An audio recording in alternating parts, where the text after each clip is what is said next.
Bonjour Gilles, Bonjour Romain. merci de nous recevoir pour ce premier numéro de Parole d'entrepreneur. Oui. Tout d'abord, comment a débuté ta carrière d'entrepreneur? Alors la carrière d'entrepreneur a débuté suite à mon poste de formateur en travaux paysagers. Donc effectivement, on reste toujours dans la même profession, hein. Et donc par conséquent, il m'a semblé bon de créer une entreprise suite aux formations que je donnais à mes apprentis et aux capacités que me prévalaient les exigences de la profession pour entreprendre ce genre de métier. Gilles, tu as commencé quand la Vraiment Paysage? 2008. 2008. Nous avons commencé le 21 novembre 2008 à 15h45. C'est précis, merci beaucoup. Avant 2008 et les années d'avant, ont passé 8 ans quasiment où j'ai travaillé comme formateur en travaux paysagers dans une école d'apprentissage. Alors avant, nous avions une petite société de vente de végétaux sur le verger aussi, qui malheureusement a périclité par manque de clientèle, par une concurrence un petit peu difficile avec les établissements horticoles de la région. Il faut dire, les grosses boîtes comme Truffaut et compagnie, ça nous a un petit peu perturbé. Ce que je regrette, c'est qu'effectivement à l'époque, on n'ait pas créé notre entreprise de travaux paysagers. C'était la grave erreur à l'époque de pas vouloir se lancer là-dedans, alors qu'on avait toute notre place et toutes nos connaissances. Ah oui, mais on l'a pas fait. Oui, on l'a pas fait parce qu'il y a peut-être un petit côté épuisement, fatigue morale de se battre en permanence puis de voir qu'on n'y arrivait pas. Donc, je pense qu'on a baissé les bras. Alors vous savez que les échecs, c'est toujours quelque chose qu'il faut prendre faut prendre, faut prendre avec beaucoup de délicatesse parce que généralement, quand tu as un échec dans ta vie, que ça soit professionnel ou autre, c'est souvent une expérience qui passe et qui te reconstruit. J'ai remarqué que quand on a un échec, eh bien, ça permet de repartir sur de nouvelles bases et de s'appuyer là-dessus pour pas refaire les mêmes erreurs. Donc, par conséquent, ça permet d'avancer. Beaucoup de mes amis, de mes relations sont unanimes à dire la même chose. Donc, faut pas voir un échec comme quelque chose de complètement négatif. Toutes les personnes, tout le monde n'a pas je dirais, cette force de pouvoir repartir, de pouvoir redémarrer. Souvent, toi, les gens glissent dans la facilité des choses, puis ils retrouvent des petits postes comme ça, à droite, à gauche, et puis, ben, mon Dieu, vont comme ça jusqu'à la retraite. Faut-il encore avoir cette envie de reconstruire, mais cette envie de se battre, et puis il faut avoir cet esprit de guerrier. Il faut être un guerrier pour créer une entreprise. Il faut être un fou aujourd'hui. Non, mais c'est vrai. Faut qu'on soit fou. On a des charges, on se fait enguirlander par Pierre, Paul et Jacques. Ça va jamais comme on veut. Si c'est pas les banques, c'est les charges. C'est pas les charges, c'est les clients. Parce qu'il a pas ci, il a pas été fait ci, il a pas été fait ça, etc. Euh, Avoir une entreprise aujourd'hui, faut être un guerrier, motivé, mais guerrier dans le bon sens. Il n'y a pas celui qui détruit, le guerrier qui se défend et qui fait avancer les choses. Voilà. Il faut être super motivé, il faut être infernal. Et quelque chose d'important, et je le dis, si vous n'avez pas une femme à côté de vous qui connaît ce que c'est, qui vous appuie, qui comprend que vous n'allez pas rentrer à 6 heures du soir, mais à 8 heures parce que vous avez rendez-vous chez un client, qui va accepter que le samedi matin, vous alliez voir un client, et qui est à côté de vous, non pas pour vous enterrer et pour pleurnicher, mais plutôt pour dire, est-ce que tu n'as pas oublié ça, est-ce que tu as fait ci, est-ce que tu as fait ça, bah, chapeau, là vous avez tous les atouts pour réussir. Et quelles sont tes relations avec tes deux chefs d'équipe, justement, la maçonnerie et le paysage? Alors mes relations vont au-delà de la relation ouvrier-patron. D'abord, je les avais pas des ouvriers ni des salariés, je les appelle des compagnons. Alors pourquoi compagnons? Le mot compagnon a deux sens. Le mot compagnon, parce que c'est des compagnons, c'est au-delà du copain. C'est presque des amis. Je leur fais confiance, ils me font confiance. Donc on a un relationnel complètement différent. C'est un mot ouvrier ou salarié, ça me déplaît au maximum. Bon. Et deuxièmement, le compagnon, c'est un mot de qualité. Quand on parle de compagnonnage des compagnons de France, qui ce sont des gens qui ont une institution, qui travaillent d'une certaine façon, rigoureuse, et qui se font bien, je veux dire, qui font un travail d'une extrême qualité, à telle enseigne qu'ils sont recommandés dans tous les corps de métier. Bon. Et qui ne se donnent pas en termes de financiers. Mais c'est la qualité qui prime. Avec une rigueur en termes de gestion du social, avec leurs clients. Bon. Alors j'ai souhaité que la Vraie Mondiale se rapproche de plus en plus de ça, de cette institution. Mais je n'ai pas donné de gage, d'obligation. Il faut que ça vienne du cœur, il faut que ça vienne d'eux. Donc c'est pour ça que je les appelle mes compagnons, devant mes clients. Alors il y a des clients qui sont surpris. Mais pourquoi vous faites partie des compagnons de France? Mais pas du tout. Mais voilà, je rapporte. Ils le découvrent d'ailleurs dans le chantier après. Voilà, ils se rendent compte. Comme actuellement, William Mailleux, les clients voilà, ils sont étonnés du travail. Ça veut dire que le compagnon, tu respectes ton salarié entre nous, hein. Tu le respectes d'abord par ce titre, et tu le respectes par sa qualité et je veux dire son domaine de compétence. Et comment définirais-tu aujourd'hui ton profil justement d'entrepreneur? Un entrepreneur aujourd'hui doit être excessivement rigoureux et dans sa façon de gérer son entreprise et dans sa façon de gérer son personnel. Voilà. Donc, dès lors que vous avez ces deux conditions, je pense que vous pouvez devenir demain entrepreneur. Sachant aussi qu'il ne faut pas oublier d'avoir le sens commercial pour savoir vendre ses produits, vendre sa société. Quelles sont les difficultés, les problèmes que tu rencontres? Alors les problèmes qu'on rencontre, ça peut être des problèmes conjoncturels, hein, des problèmes conjoncturels, des problèmes économiques. Hein. Il faut savoir que notre métier est aujourd'hui entravé par différentes concurrences pas très loyales, hein. Je dirais de la concurrence déloyale pour dire le mot. C'est des collègues ou plutôt des confrères qui font des prix un petit peu n'importe comment. Donc on n'a pas une structure de base comme des tarifs qu'on a en mécanique ou dans différentes professions où les taux horaires sont définis par branche. Nous, on gravite sur des coefs qui sont complètement dingues. C'est-à-dire qu'on peut aller de 20 € de l'heure pour un compagnon, pour un salarié, jusqu'à 60 € selon la demande et la complexité du travail à faire. Donc c'est vraiment n'importe quoi, il serait temps de stabiliser les prix. Quelles sont les satisfactions d'être entrepreneur? Alors, je pense que les satisfactions sont nombreuses. La première, c'est cette liberté de pouvoir travailler à son compte, même quand on a une équipe de compagnons comme à la Vraie Mondiale Paysage. C'est quand même cette liberté de pouvoir faire un petit peu ce qu'on veut, même si on sait que c'est l'entreprise qui prime et son fonctionnement. La deuxième chose, c'est de satisfaire la clientèle, c'est-à-dire que c'est très agréable d'aller chez des clients lorsque vous êtes accueilli avec le sourire, que les gens sont satisfaits de votre création et que votre équipe a bien bossé. Je pense que là, c'est la cerise sur le gâteau, on va dire. Quel moment la vocation est venue finalement? Et quel moment tu étais sûr de te dire, bah là, c'est ça que je veux faire, je veux monter ma boîte et je veux être mon propre patron, quoi. Oui, je pense que c'est venu quand j'étais formateur au CHEP, enfin au centre de formation.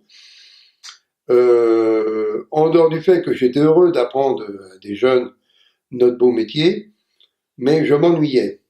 Je m'ennuyais parce que j'ai quand même ce sens commercial qui est imprégné en moi et j'avais besoin de me vendre et vendre mon savoir-faire. Je m'ennuyais aussi parce que j'avais envie de construire. J'avais envie de construire une entreprise. Donc, forcément, quand vous êtes né d'une famille d'entrepreneurs, parce qu'il faut savoir que dans ma famille, c'est que des entrepreneurs, mon charmant papa Il avait plusieurs sociétés, il a énormément entrepris. Mon frère a pris la suite, mes oncles, ils étaient des entrepreneurs. Bref, mon oncle aussi, enfin mes trois oncles. Bref, on est tous d'une famille où ils ont tous eu des boîtes. Et donc, quand vous êtes né dans ce milieu-là, puis que vous déjeunez avec, quand vous êtes gamin, avec ces gens qui arrivent du boulot et qui repartent qui ont des responsabilités, forcément que quelque part, ça mûrit dans la tête, et puis quand vous arrivez à un certain âge, vous dites, mais pourquoi je le ferais pas? Sachant que vous essayez de croire que vous réunissez toutes les conditions pour être entrepreneur. Et ça, c'est quelque chose qu'on le sent un petit peu. On se dit, oui, ça devrait le faire. Oui, au niveau banque, ça devrait le faire. Au niveau connaissance, ça devrait le faire. Il va me manquer du matériel, ça c'est plus embêtant, mais je devrais me débrouiller. Voilà, on commence comme ça. Qu'est-ce que j'ai autour de moi qui va me permettre de démarrer demain? Parce qu'attention, c'est bien de ça qu'on parle. Du jour au lendemain, vous êtes au pied de la porte, il y a la voiture, il faut ramener à la fin du mois des sous. Donc, il ne faut pas être là, les mains dans les poches, et se gratter la tête. Tu as déjà perdu 20 euros. Rien qu'à faire ça. Donc, on ne commence pas comme ça. Donc, ça nécessite une vraie réflexion. Parce qu'après, ton temps est compté et ton temps doit être payé. Donc, là, on ne rigole pas. Vous avez le droit de faire ça quand vous avez un salaire. Vous êtes à la fin du mois, vous toucherez votre salaire, vous êtes compagnon. Quand vous êtes patron, c'est tous les jours qu'il faut se prendre la tête. Parce qu'à la fin du mois, il n'y a rien autrement. C'est pas plus compliqué que ça. Mais l'envie d'entreprendre, elle remonte à quand? L'envie d'entreprendre, j'ai toujours eu des postes de responsable. Voilà. Dans toutes les sociétés dans lesquelles je suis passé, que ce soit en Afrique, que ce soit au retour d'Afrique sur les Yvelines, quand je travaillais chez Floronor, j'avais que des postes à responsabilité. Donc j'ai toujours eu cet esprit d'entreprendre, directeur de commercial, directeur de production, là-bas, en Côte d'Ivoire, bref, toujours des postes, je dirais, qui nécessitent d'entreprendre, qui nécessitent de prendre des décisions pour avancer. Voilà. J'ai toujours été le bras droit d'un patron. C'est plus facile, Gilles, d'entreprendre à 20 ans, 30 ans, 40 ans? Je pense que entreprendre, je pense que le meilleur moment pour entreprendre, c'est entre 25 et 30 ans. Pourquoi? Parce que y a d'abord la partie études, stage, apprentissage éventuellement. Et là, je dis que c'est trop juste encore pour lancer une entreprise. Il faut absolument se prendre 3-4 ans dans une entreprise. Alors, ça peut être 3-4 ans dans différentes entreprises. Mais apprendre le milieu de l'entreprise. Oui, le fonctionnement. Comment ça fonctionne. Ton comportement vis-à-vis de ton chef d'équipe. Ton comportement vis-à-vis du patron. Et inversement. Est-ce que je suis capable de supporter des relations avec mon patron, parfois des engueulades? Est-ce que je suis capable de supporter des remontrances? Est-ce que je suis capable de donner des conseils à des apprentis? Est-ce que je suis capable de prévaloir mes connaissances auprès de mes compagnons qui travaillent à côté de moi? C'est ce qu'on appelle le tissu relationnel. Si vous êtes capable de ça, vous êtes capable de monter une entreprise. Moi, je connais aujourd'hui des gars qui ont monté une entreprise, ils sont seuls, ils ont autant d'années que moi d'expérience en tant que chef d'entreprise, ils sont seuls. Pourquoi? Parce qu'ils sont incapables de gérer du personnel, ils sont incapables de déléguer des travaux, des chantiers, ils sont incapables de récompenser des gars en leur tapant sur l'épaule en disant « Putain, ce que tu as fait, c'est du bon boulot ». Ah ben, quand on n'est pas capable de récompenser un compagnon, quand on n'est pas capable de voir le travail qu'il a fait, quand on n'est pas capable de voir aussi ses erreurs, et savoir lui expliquer gentiment sans se brusquer, s'offusquer avec lui, il ne faut pas faire ce métier-là. Il faut rester salarié. Voilà. C'est pas ton truc. Tu as des gens, c'est ce qui fait la hiérarchie dans les entreprises. Tu as des gens qui sont toute leur vie salariés. Tu as des gens qui sont toute leur vie employés. Tu as des gens qui sont toute leur vie patrons, directeurs, DRH et compagnie. Mais heureusement que ça existe, parce que c'est ce qui fait la pluralité du monde moderne et des gens aujourd'hui, de l'humain. C'est à tous les niveaux, on a besoin des uns des autres. C'est indissociable. Mais il faut savoir se placer dans cette hiérarchie et ne pas vouloir accéder à un poste dont on n'a pas les capacités, forcément. Si tu oublies telle et telle chose, ben, tu vas perdre du crédit auprès de tes compagnons, tu vas perdre du crédit auprès de tes collègues, et puis ben, ils vont te regarder, ils vont rigoler. Exemple, un chef d'équipe, tu veux te dire, je suis chef d'équipe demain. Mais si les gars parlent plus fort que toi, si les gars prennent des initiatives sans toi, sans te demander, sans te consulter, si tu n'es pas capable de transmettre un ordre de la direction à ton collègue, il ne faut pas que tu sois chef, c'est pas ton boulot. Voilà. Donc tout ça, c'est vachement important. Et tout ça va se décider dans les 5 années ou 10 années qui vont passer entre ta fin des études jusqu'à ton démarrage d'entreprise. Et c'est là que tu vas devoir te citer, te trouver ta place. Et si tu sens que tu es capable d'être un chef d'entreprise, eh ben tu y vas. Si tu sens que tu es capable que d'être chef de chantier, chef d'équipe, DRH, compagnie, ben tu prends le poste entre les deux. C'est tout. Va pas plus loin. Tu vas te faire mal voir, tu vas perdre ton temps, tu vas perdre du salaire, c'est pas la peine. Gilles, si tu devrais citer une seule réussite. Alors, une réussite professionnelle. Oui. C'est ta plus grande réussite. Ma plus belle réussite, c'est Abré Mondial Paysage. Ouais. Oui, parce que là, j'ai autour de moi une équipe aujourd'hui admirable, dans des domaines de compétences que je souhaitais, que je rêvais. J'ai une clientèle qui est absolument très satisfaite. J'ai un partenariat exceptionnel avec mes fournisseurs, exceptionnel avec les banques. J'ai une confiance illimitée, je dirais. Et donc, par conséquent, je crois qu'aujourd'hui, rien au monde me ferait regarder derrière, et au contraire, me dire, mais putain, c'est bien, on avance, mais j'avance pas tout seul. J'avance avec mes compagnons. Voilà, c'est tout. Je crois que voilà. Non, c'est ça la réussite. Ah, bravo à toi. C'est ce genre d'entrepreneur justement qu'on a envie dans cette émission d'interviewer. Merci beaucoup en tout cas Merci à toi, de cet Gilles, entretien. d'avoir pris un peu de temps Ouais, c'est bien, c'est normal. dans ton planning super chargé. C'est normal, c'est vrai. Voilà. Merci. Merci. Quelle est la différence entre un bon et un mauvais entrepreneur? Bah, je pense qu'on l'a développé tout le long de cet entretien. Un bon entrepreneur, c'est celui qui va savoir qui va savoir gérer son entreprise, qui va savoir s'entourer de gens compétents et qui va savoir se faire apprécier de la clientèle. Voilà. Et apprécier de ses fournisseurs pour différentes raisons. Bon. Un mauvais entrepreneur, bah, c'est celui qui supporte pas, d'abord qui sait pas donner des ordres, ou il les donne très mal. Il sait pas déléguer du travail. Il y avait plein de gars qui disent non mais ça tu sais pas faire, je vais le faire.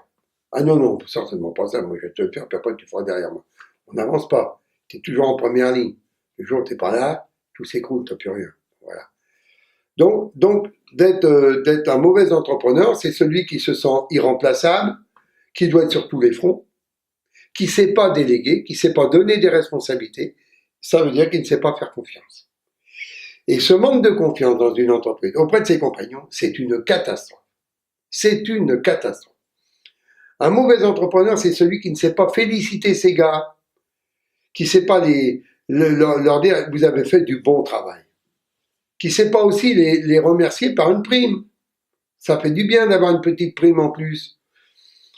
Tout ça, c'est des reconnaissants. Qui ne sait pas s'entourer avec eux, boire un verre avec eux, faire un débriefing à la fin de la semaine, on boit le coup, on est ensemble, autour de ma table, chez moi, parce que vous êtes de ma famille, on est une entreprise. C'est ce qu'on appelle de la confiance. Les gens se sentent bien avec leur patron. Et ça, c'est impératif. Et là, vous avez gagné la confiance de vos compagnons, vous avez gagné la confiance de votre clientèle, la confiance de vos fournisseurs, bah vous êtes un heureux entrepreneur. Celui qui ne sait pas faire tout ça, il faut qu'il fasse du vélo, il fait autre chose, de la peinture. Merci. Merci.